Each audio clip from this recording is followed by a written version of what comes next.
आज आपण बनवत आहोत पावभाजी।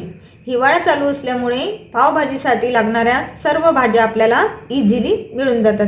तर मी इथे 4-5 लोकांसाठी पावभाजी बनवत आहे। तर इथे मी पावभाजीसाठी लागणारे साहित्य अंदाजाने घेतलेले मी इथे 4-5 लोकांसाठी पावभाजी बनवत आहे। तर इथे मी एक मोठ्या आकाराचा टोमॅटो घेतलेला आहे, एक गाजर घेतलेला आहे, एक छोटं बीट घेतलेला आहे, एक मोठी शिमला मिर्च घेतलेली आहे आणि 2 मध्यम आकाराचे बटाटे घेतलेले आणि थोडी मटार घेतलेली आहे आणि इतका मी अद्रक लसूण घेतलेलं आहे, याची मी नंतर पेस्ट करून घेईल आणि इतकी फ्लावर घेतलेली। मी हे सर्व साहित्य अंदाजाने घेतलेलं आहे, तुम्ही तुमच्या गरजेनुसार घेऊ शकता। तर मी येथे कांदा अजून कापलेला नाही आहे, कांदा मी नंतर घेणार आहे, कांदा आपल्याला नंतर लागेल। तर मी इथे गॅस चालू करून कुकर ठेवलेला आहे, त्यात आपण 2 पळ्या तेल टाकून घेऊ।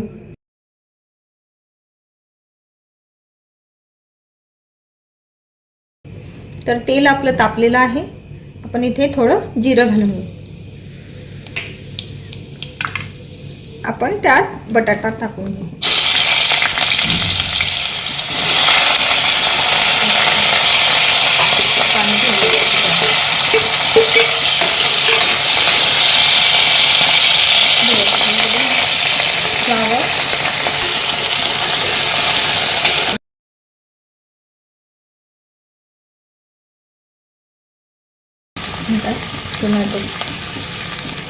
टोमॅटो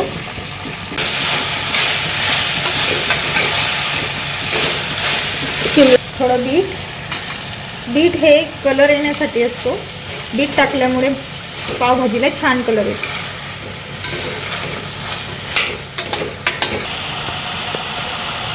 यात थोडी लाल तिखट टाकून घेऊ, चवीनुसार मीठ।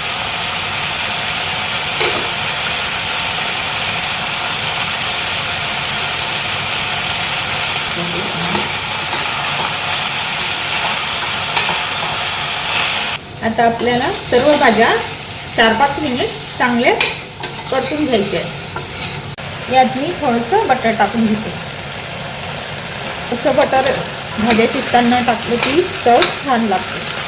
आता आपण यात थोडं पाणी टाकून घेऊ।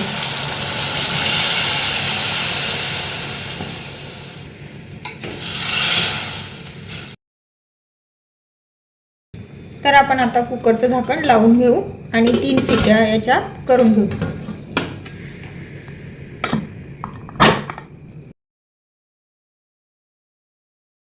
तर इथे आता आपली भाजी शिजलेली आहे, आपण हिला मॅश करून घेऊ।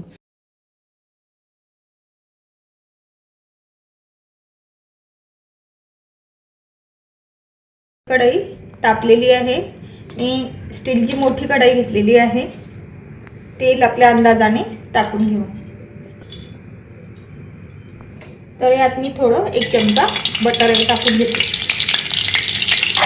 सगळ्यात पहिले शिमला मिर्च टाकून घेऊ।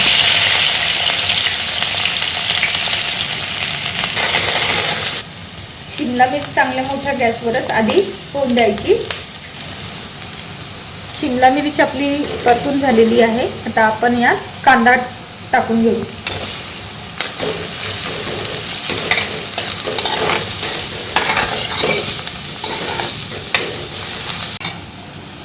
आता 2-3 मिनिटं आपला कांदा परतून झालेला आहे, आपण यात आलं लसणाची पेस्ट टाकून घेऊ।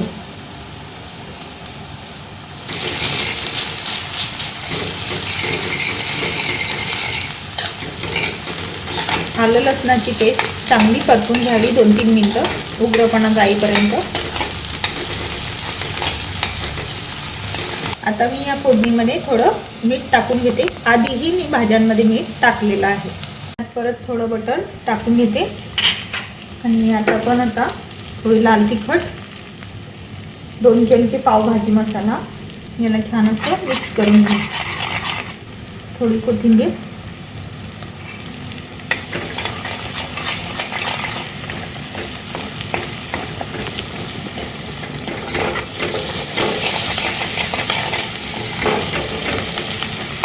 मसाला झालेला आहे। आता आपण यात ही शिजलेली भाजी टाकून घेऊ।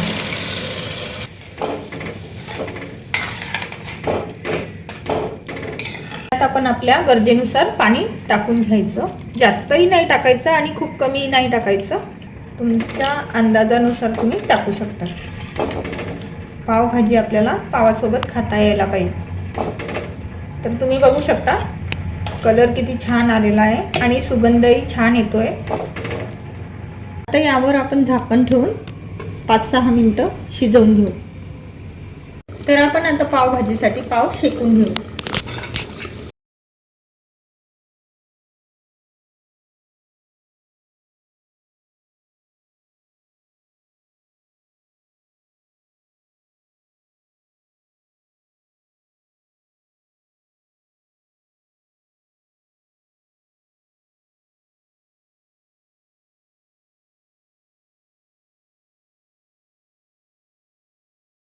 आपली पावभाजी बनवून तयार झाली का? खूप छान स्मेल येते.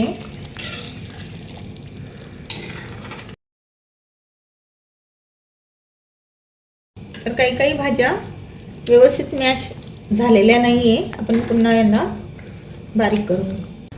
तर चला तर मग आता पावभाजी बनवून तयार झालेली आहे. आपण यात थोडी कोथिंबीर टाकून घेऊ.